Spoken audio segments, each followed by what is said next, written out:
I think in the interest of time, let me just get kicked off. Thank you so much. Very good morning, afternoon, evening, my dear friends. Thank you so much for your time.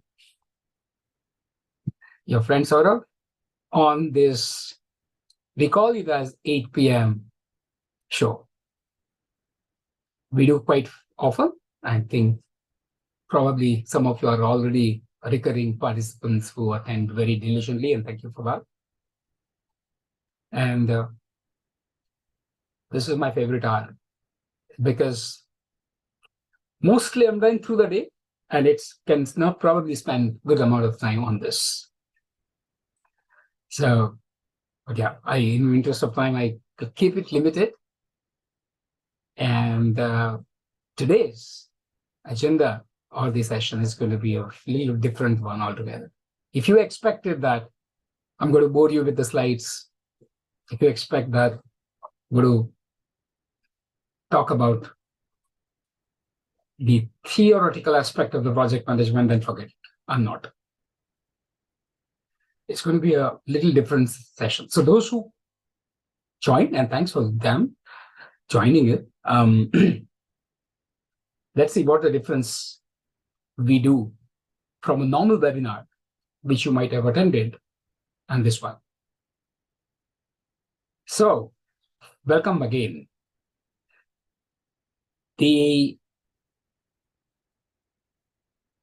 Let me share my front loading page with you. I hope those who have not by any chance missed out on looking at the topic agenda. So that's where you are. All right. So guys, feel free. I've given you a rights to talk. Feel free to put in a chat as well. And feel free to unmute yourself and talk to me, okay? So the topic is very, very simple topic. And though I've got some pointers to talk about, I'm going to take this session as the quite interactive session in terms of absolute Q&A. Which means I can initiate, I can start off, and you join me in the bandwagon.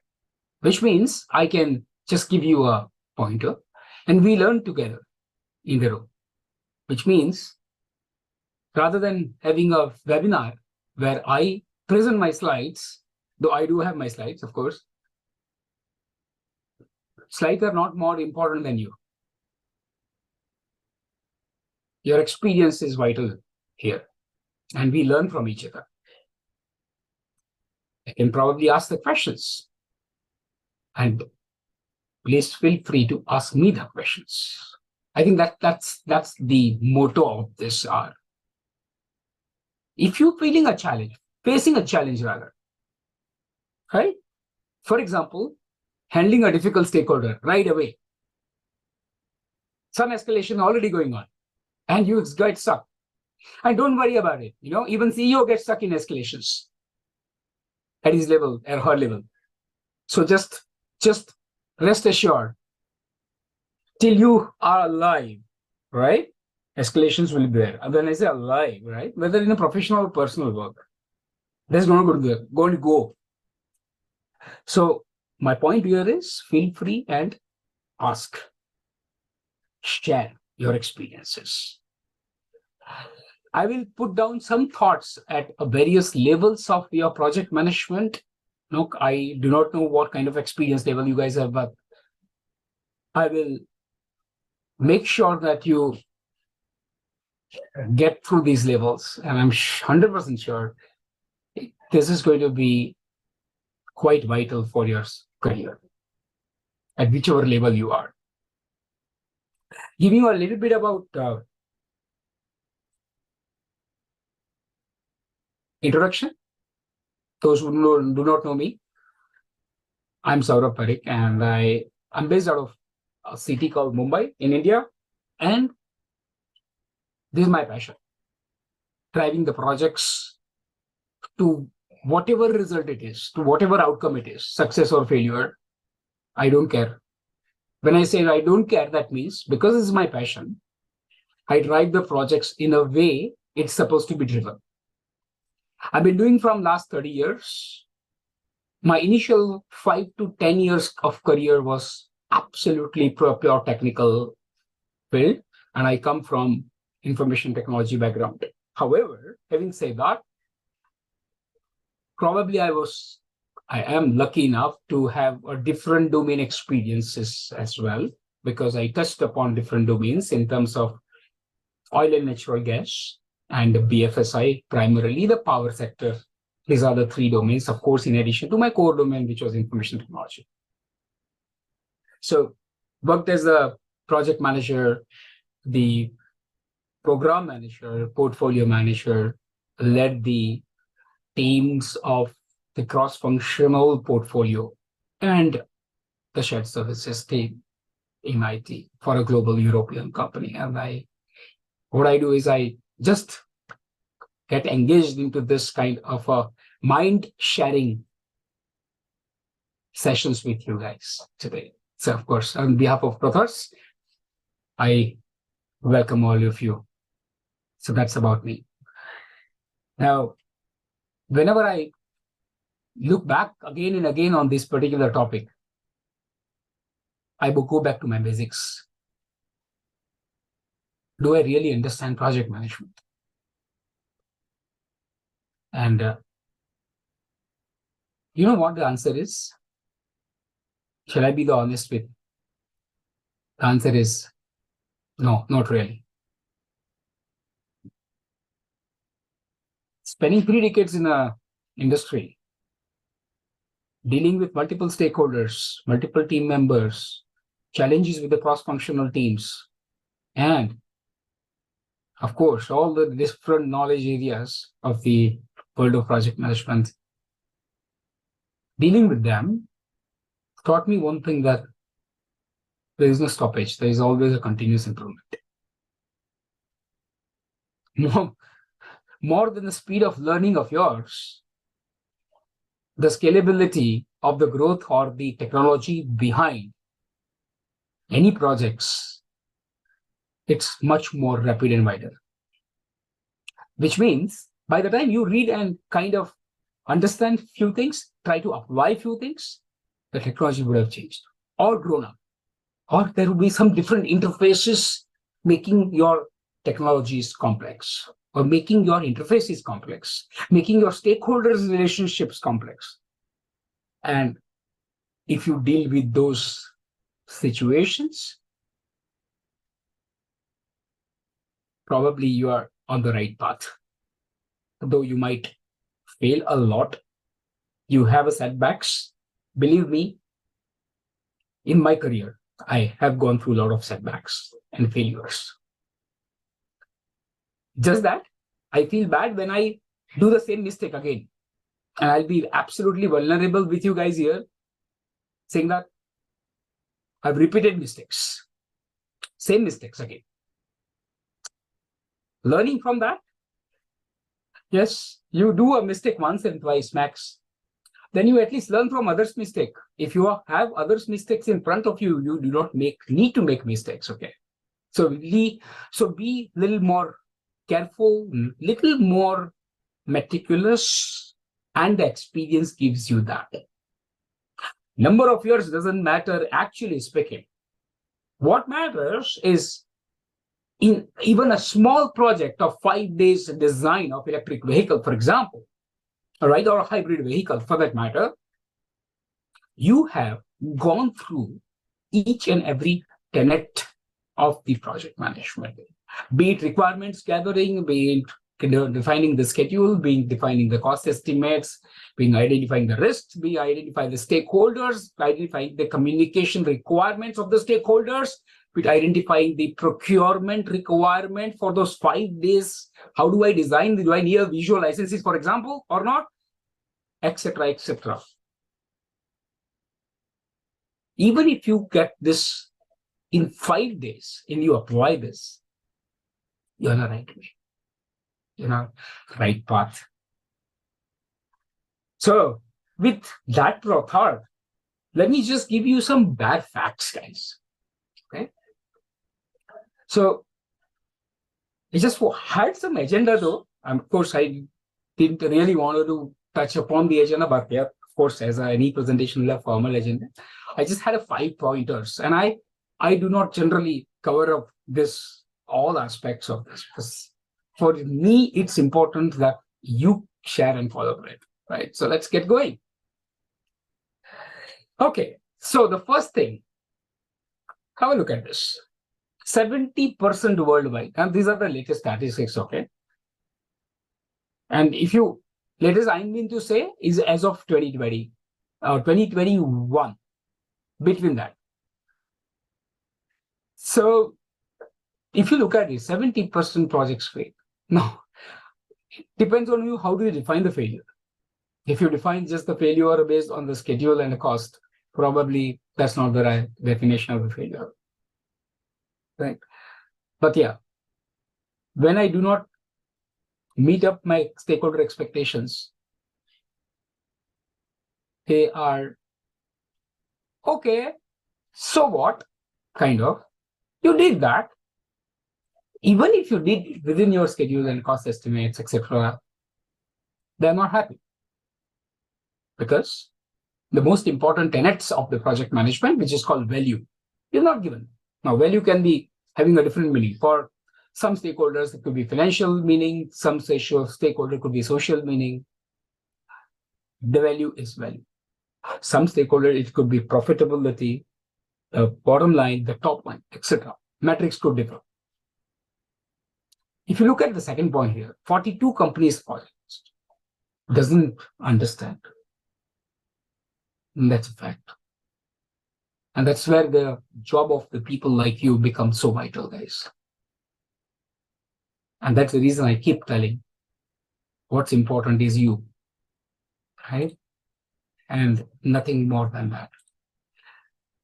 So I'm here just to ensure that I do my due diligence in terms of absolute eye-popping, vital, basic facts, which we might have been forgotten. And anybody can forget this, right? You can forget, even I can forget, if you don't practice.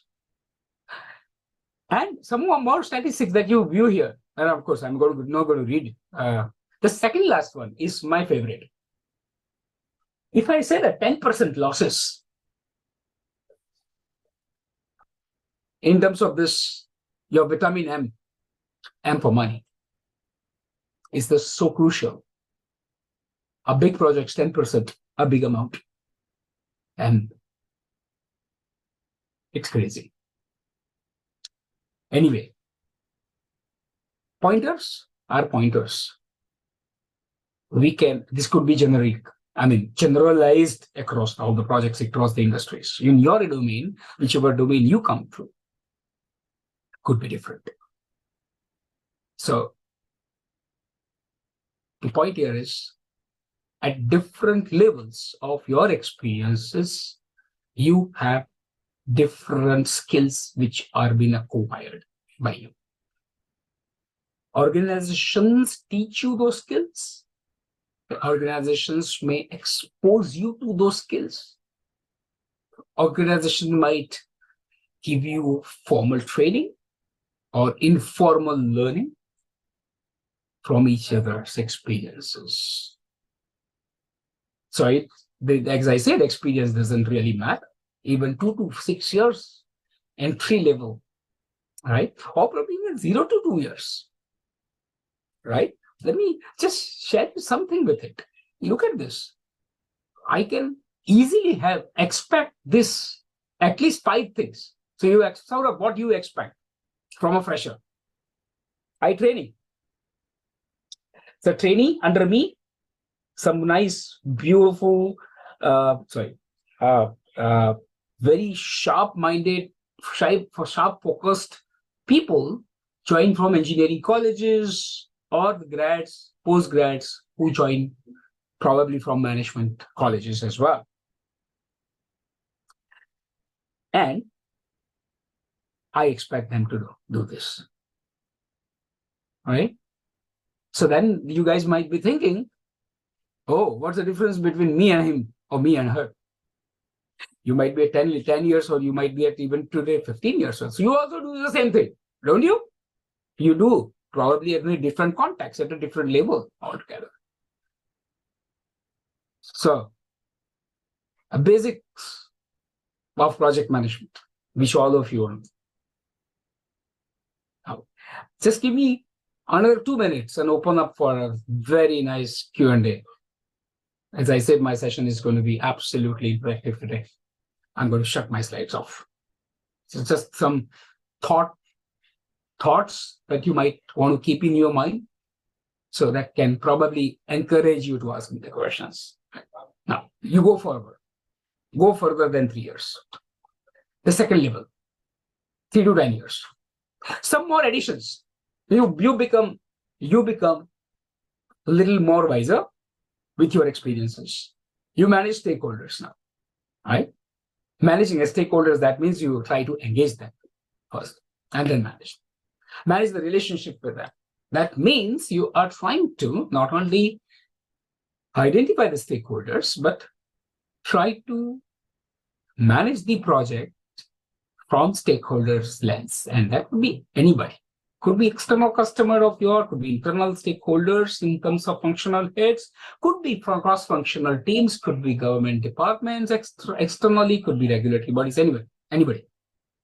You learn the ropes in a serious fashion when you touch this. Look at the last line, right? There's a difference between the previous level and this level. So you upgrade yourself because you keep learning. Nobody in this room would be not wanting to just grow up, for sure. Grow up a little further.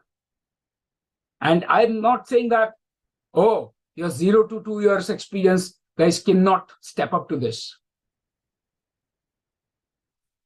They can even step up to this as well. Now look at this. The framework, the most complicated framework I have ever seen from the world of Project Management Institute, the largest institute in the world for project management, which is trying to advocate the world of project management through standards and a guide. Right? We call this a project management body of knowledge. And if you look at this, you have a the left-hand column indicates all the knowledge areas, and the top row talks about your processes. I'm sure many of you have seen this. Now, I expect 10 years plus, right? My friend Manish, thanks Manish for joining here. And I'm sure he might vouch for my statement. I expect if I'm a functional head, if I'm a project management, if I'm a portfolio head, and I'm certified guy, I do expect them to understand all of this, all of the processes in the project management. May not be in terms of by heart, getting them by heart, but applying them to tailor to the situations. So, very detailed. I do not expect you to read this. Don't worry about it. And finally, for the people who are maybe 15 years, 20 years plus here, and this is called a talent triangle that PMI has advocated, right? There are 3 levels of your competencies. And in each level, you are expected to take a very strategic level view and also delegate the tactical level under you, which means you build the leaders within your teams or cross-functional teams to this levels. And this is where I will not be surprised if the guys at the level 1, level 2 even, right? Get scale up to these levels quickly, probably much faster than you and I at times. And guys in the room here who are relatively at the fresher levels, this is what you are going to look for. Literally, what's been written down there. Believe me, this is the crux. And that's an art. This is an art of managing a science. Let's keep talking about. It's though not rocket science, but if you aren't artistic, believe me, if you are not an artistic, you'll be a good project manager, but probably you will not be still able to do that, cut that tough role. So I'm going to just check quickly how are we doing in terms of number of participants. Great. I have allowed everybody to talk.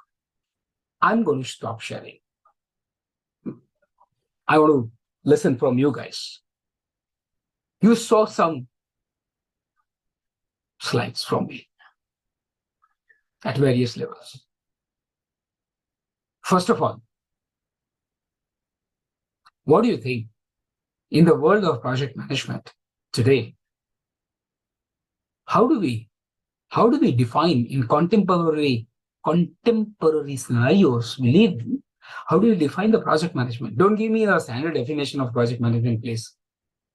Try to identify. Let's try to innovate some different definition altogether, which should be practical enough, should be palpable, should be taken a little more seriously by your stakeholders.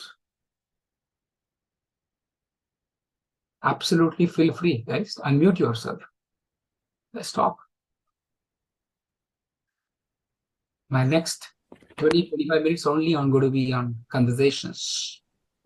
As I said in the beginning, feel free to put down your questions, challenges, open up, highlight the problems. Together we can solve here in the same room. For example, Prakash has a problem. Rajan can solve this problem. You never know. Go ahead. For my point of view, project management is the client requirement that we can fulfill within a budget, within a time frame, and let the client be satisfied. Okay. And have you lived up to your definitions, my friend? Your definition, what you just said, was it sufficient enough for your project, in whichever project you work for? Probably yes. Probably yes. Probability is always going to be there. Absolutely. In the world of project management, you are right. Probably yes, probably no. Anyway, let me come back to you, Rajan, on that. Anybody else want to take a shot and define project management innovatively? Take any example of your project. If you have to relive, LIV, leave the project again, I mean to say, what would you do differently than what you would have done? Even if there was a most successful project, which Ramakant or Ruchi here would have done in their career, times have changed. 5 years down the line, 3 years down the line, you are at the crossroads. What would you do? I'll give you what I would do, okay? And you can try. I would just leverage AI to run my projects. First point. Simple. I know that's a simple thing to do. The most simplistic thing. And there are tools available on the project management side using AI. Automate my repeated processes, my calendar filling. I interface with the multiple, IoT devices and just write some small scripts to enable it. I reduce my time spent on managing the project, by increase my time spent dealing with the stakeholders like you here, which AI may not be able to do. Human interactions, still time, till the time the AI will replicate to you to manage the human emotions and relations anyway. So that's my thought.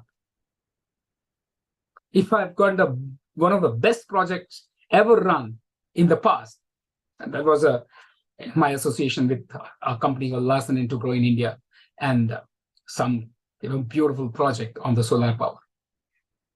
If I have to redo that, just think, how do I just simply apply this concept of AI and do it to my Primavera tool from Oracle. Little bit specific, guys, I'm going into, but yeah, that's just a thought. Come on. Wanted to understand your thoughts, guys. How do you define your project management innovatively?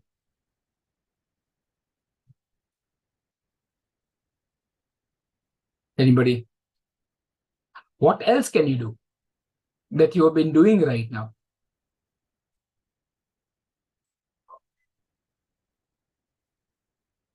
Think about, okay, let me give you a trigger. Think about a skill set, a skill at your level that you have not used. I'll give you 2 minutes. Honestly, think about a skill that you have not used or not, the sharpen the saw. You have not sharpened that yet. You know the skill, but you have not sharpened that yet.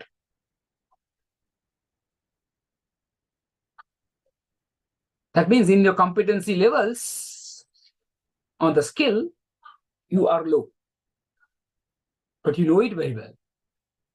Just a trigger. Think through it.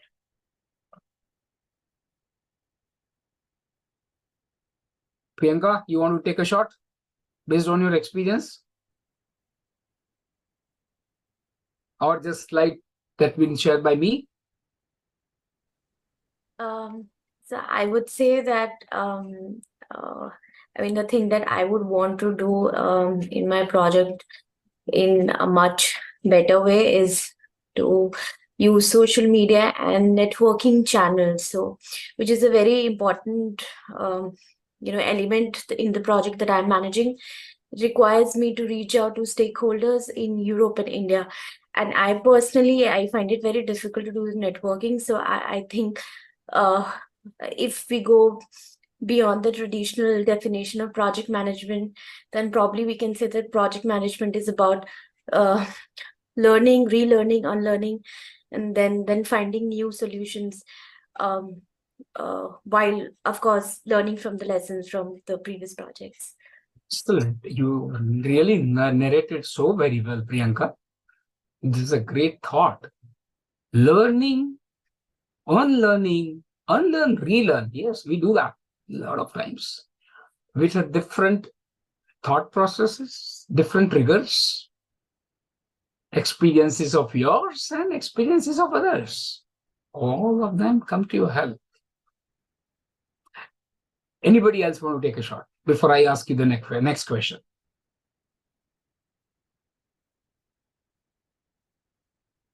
Think about a skill that you are not sharpening. You missed out in the bandwagon of 12, 16 hours a day that you struggle with. Or you enjoy, you happily work on, whichever way. You missed upon that one. Think about that skill. Any level, at any level, that skill could be.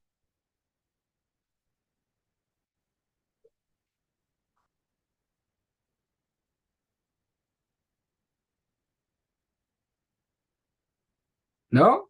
Nobody? Kabir, what do you think?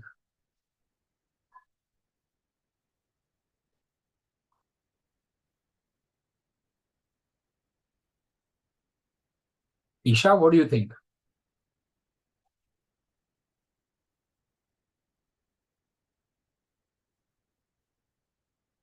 Ramakant?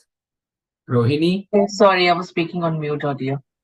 Absolutely, no problem. Please go ahead.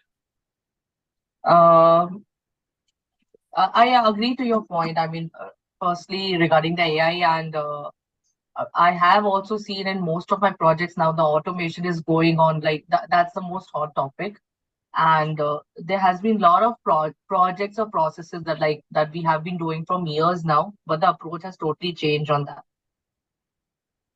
So there's a lot of like delta or change management that is happening around that. And I just to add to thank you. And just to add to that, I have seen even change management models being evolving. Yes, and that's how I think the agile management also is, uh, or the Scrum management. It's equally important these days. In fact, one of our daily stand-up calls is called daily Scrum meeting or agile meeting for my project. Seriously. And if you are so diligent enough in a daily scrum, like 15 minutes every day diligently, some people love to have twice in a day, 15 minutes in the morning, 15 minutes in the evening, just to wrap up quickly what happened throughout the day. Like you're just reflecting on a daily basis rather than having only the team reflections in terms of retrospective meeting once in 2 weeks, but otherwise you are daily reflecting back in terms of what has been done quickly. It's called your own willingness to incorporate those nitty-gritties of the world of project, of course. I would add Scrum, one more point. Sorry, I going back want on you that. to do that because otherwise I approach. So what I was saying is, I mean, when we talk about project management, our main focus is only on the execution and whether the deadline is achieved at the right budget and with the right resources. But the automation and this agile or Scrum, uh, what it helps you is also in front of reporting, because at the end of the day, you have to create a dashboard for the senior leadership to share the progress with them, like where we are, uh, do we have any risk or challenges that we are foreseeing. So that risk forecasting as well as the daily dashboard reporting, it becomes very much easy.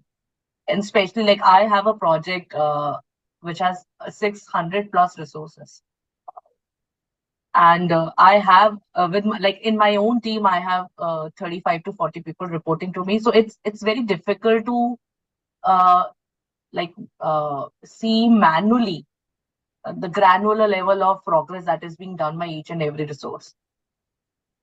So automation not only helps in the execution or managing your cost and budget or the deadlines, but it also helps you achieve the reporting aspect of the project management. Absolutely well said. Different labels, different reporting, different KPIs in terms of measurement metrics, and different templates for dashboards. So a company might be having 4 different templates for same dashboard across departments. So 4 different departments, 4 different project managers using different templates for this. Okay.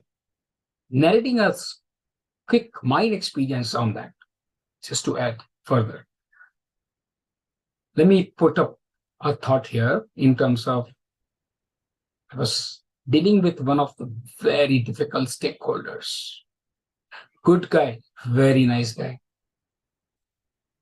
He's the head of the entire pre-sales department for the entire region, the Asia Pacific rather. And she's dealing with him once and so pathetically angry, upset, etc., on few of the escalations which happened. It was my challenge on the spot how to manage this, how to handle this. And I'm sure you guys have gone through it. So every 10 minutes, there would be a email or there would be a call or there would be a ping. And your team is not doing this, your team is not there doing that. And probably to the senior management, this goes really crazy. So I understood the power of escalations, how to get it this, an urgency, sense of urgency that you should have in the good team. That led me to, of course, we manage the escalation, no doubt about it. Nothing can be not be managed. Of course, can be managed. It's just a matter of time. The one learning which I got to tell you across any of your skill set level, which you build further,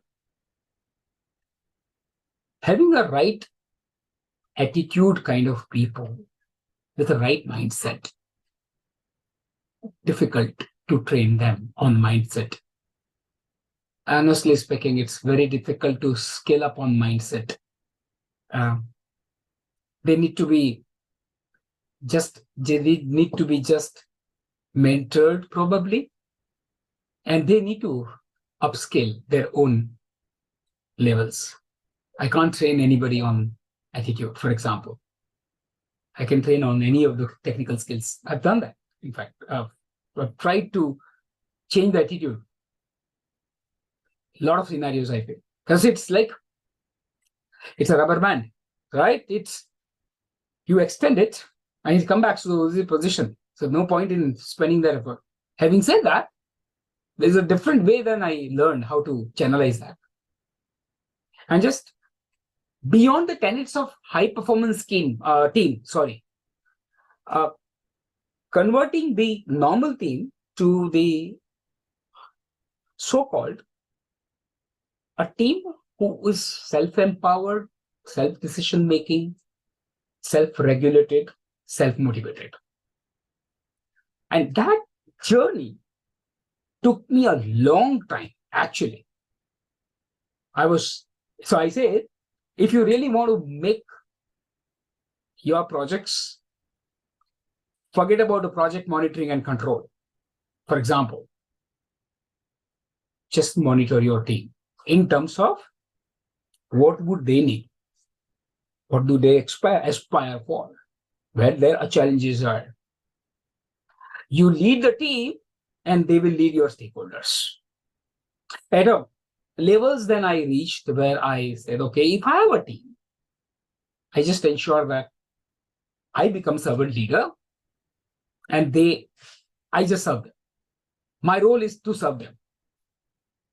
So I create a set of competent leaders under me over the period of time. This is one skill which made a lot of difference, but it took time to do that. Because if you have self-motivated teams with you, now let's say you are an independent contributor, right? And I've been playing this role for years, handling a cross-functional team where they have a vertical reporting, and a typical metric structure, right? They have two bosses, probably one direct boss, vertical boss, maybe in this country, some other country. And of course, there's a strike, all of this. You need to assume this is the default scenario, okay? 1, project is equal to challenges. 2, project is equal to issues. 3, project is equal to risks. 4, project meaning disgruntled team. 5, project in the same escalations. When you take these 5 things in your stride, you surpass any levels because you assume that this is anyway going to be a part of life. And if you are able to do a work-life balance using that, believe me, you have become alpha project manager. Guys, if you have not heard this word, go and search. I on the ProThoughts channel, YouTube channel of ProThoughts, you will see some videos of mine. In fact, a couple of sessions I took on Alpha Project Manager, part 1, part 2. You'll find that. You'll try to understand what Alpha Project Manager is. Those 2% project managers, which make a 98% difference in the life cycle of the project. Just few nuggets from my experiences, guys. I thought, let me just talk it out. Okay. My second pointer, and probably I'll just try to close it in next 10 minutes. All of you whichever levels you are, whichever vertical you work in the projects. Is it anybody feel here it's a profession which was a mistake or wrongly chosen, or a field which was not carefully evaluated? Do you feel any problems, any challenges in this?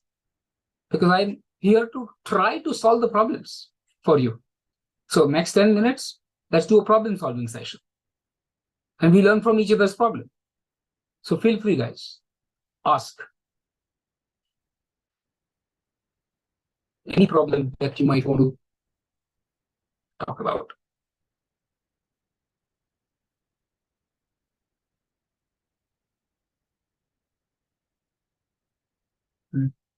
Feel free, absolutely feel free.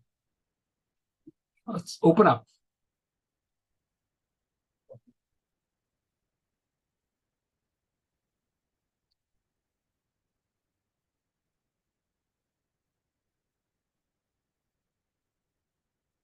Anybody? Share your problems, challenges, risks.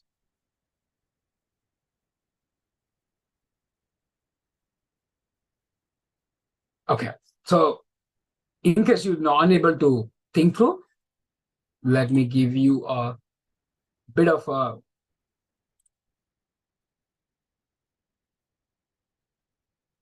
thought process using this slide, which you saw. Now have a look at it. Whether technical or non-technical, whether technical or interpersonal. Do you feel any challenges in all these 30 different the pointers that you have with you?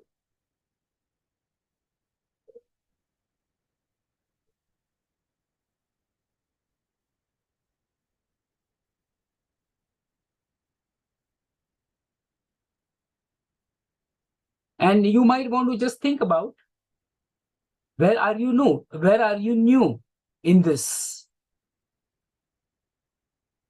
or relatively new? You have not used this. For example, competitive analysis. You might definitely not have 15 years experience. You might just have 5 to 7 years. And you probably haven't done this. Forget about this. You have not done even a SWOT analysis of your team. Forget about team, yours. Do you do SWOT analysis? Please. I learned the power of that quite late, honestly. And when I learned the power of SWOT, believe me, diligently every month has to be a practice. If you are able to do your SWOT, you can do your team's SWOT also, in case you are leading a team. And that's not just a definition of the SWOT, as in the strengths, weaknesses, opportunities, their threats. Not just that. In a real sense. And that needs a lot of honesty. Putting down your weaknesses, especially. All right? I'll give you my weakness. I don't want to keep talking about strengths. I'll give you my weakness. A lot of times I become impatient. I need quick results, quick fixes. Is the right thing, wrong thing? I do not know. But I feel it's a weakness for me. I need results.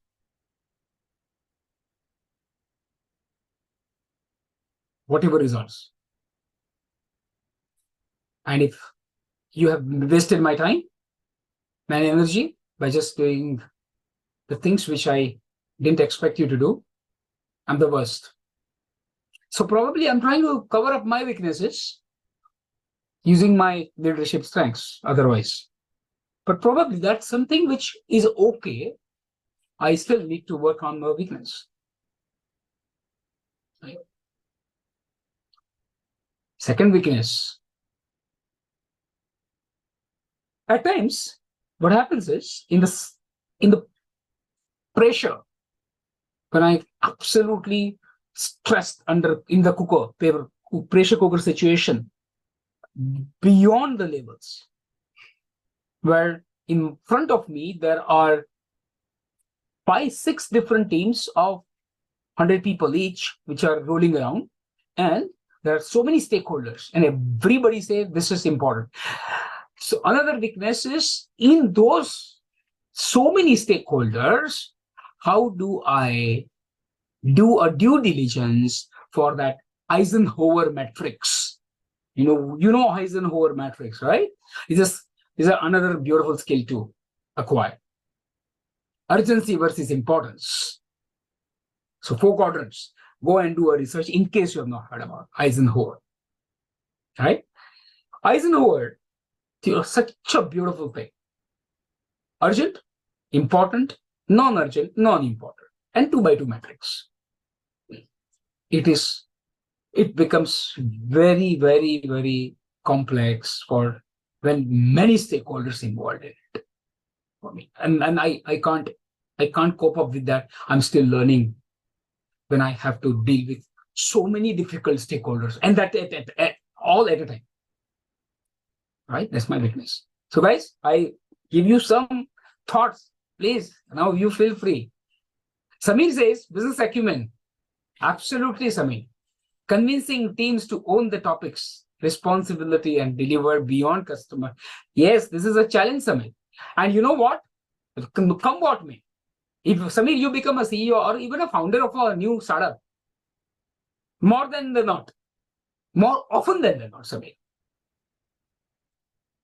much more magnified, you'll face this challenge.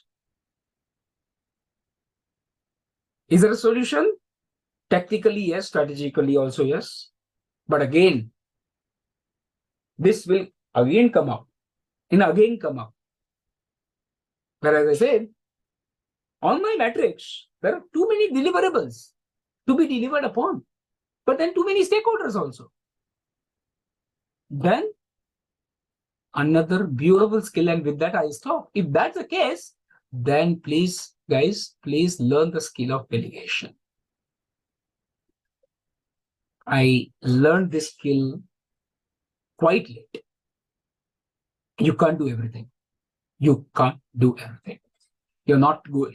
You're not good at all do everything. You should be good at your focused areas, ideally speaking. If you're doing the project management, that means the jack of all trades, so-called. But you still, my suggestion, focus on your team who will focus on all the different trades. Focus on the team if you have as a good project manager. And that's not just for sake of saying team. I mean it, because that's the most complex piece of the puzzle I ever came with. A human being in my teams. Everybody different. It's not so easy. Not so easy. So if you learn to handle those things, you will at least be rest assured. So delegation is important there, right? So Samir, you are right. You are great. Thank you so much for saying that. All right. So any other questions before I just get going with the final thought?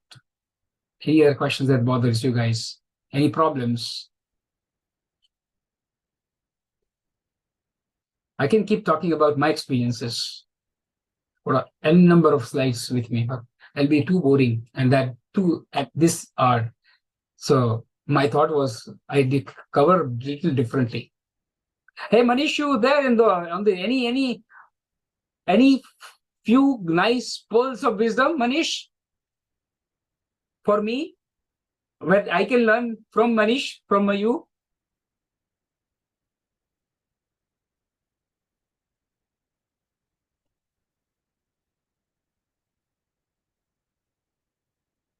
What's up? Come on, anybody else? Any pearls of wisdom that I can take away? We really live in a very challenging world. but embrace those. Is a very true agile, right? Embrace those. Embrace those, because that will make much more tougher. I keep reading about the athletes, and my favorite is a runner who runs so meticulously well. They put up all the challenges they will come in. And then he is a person who is unbeatable. Keep learning from this kind of people as well. And always it's like, I'm not yet there. You'll also find yourself, oh, I'm not yet there. If you find yourself, I am not yet there, then you have arrived. Thank you. Probably if you do not have anything, I will take a permission to just put some feedback, quick questions on the feedback of yours. That's okay.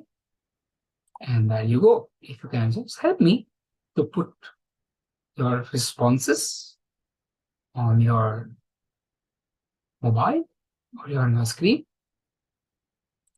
There you go. Rohini, you are. Isha, you are. Yeah, thank you so much. Who else? All right. Kabir, you are. Thanks, Kabir.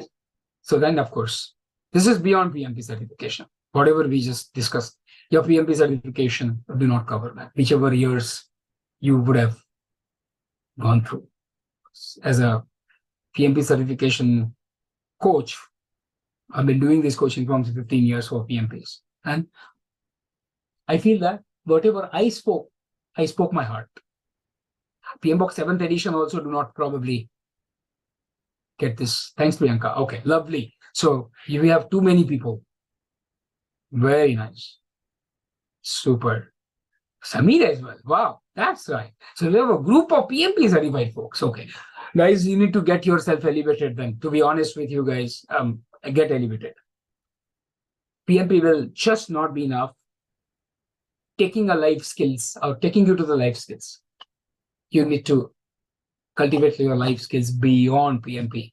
PMP is good as far as from the perspective of making a lot of difference to your stakeholders, no doubt about it. When you have customers who are also PMP certified and keep talking about scope creep, and you might be, if non-PMP certified, keep hearing, what's that? Oh, I don't know. Make a difference. A little bit here and there. Talk about baselines. Hey, how many baselines did you do? Okay, and non-PMP say, what the baseline is? Okay, fine, I would have heard about schedule baseline. Fair enough. What about the cost baselines, scope baseline, etc.? But I'm talking about the hour that I spent with you guys. It's going beyond that, going literally beyond that, guys. Anyway, so thank you so much for all. Thank you, Isha. Thank you for your time. Wonderful. Lovely talking to you. I really wanted to make this different webinar hour. You might literally found a little different than the normal ones. So Thanks, Saurabh. And feelings is equally mutual. It's the same. Thank you. Thank you so much, guys. And appreciate you came here, Span. By the way, you would have seen the PDU code in the chat, right? Already published. Please leverage that one PDU. Don't leave it. Don't leave it. Even one is good at times, incrementally grow, right? In your 60 PDU journeys. True? Sorry, Saurabh, we are not able to say that. Oh, you didn't? Okay. 1 second. 1 second. I can do in the chat. Let me just do this for a while. Let me put it in the chat for everybody. Everyone. Go. Okay. There you go. Guys, do not leave without your PDU code. Take it away. Don't think it's, minuscule one PDU. I'll get it anywhere from anywhere. It's a big deal. No. And then that's another thing which I also learned, right? How these small things really can make a difference. Seriously, guys. But yeah. Thank you so much and have a great evening ahead with your families, with your friends, with your co-workers. and have a lovely day to you, those who are in the different parts of the world. Talk to you soon. Cheers. Bye.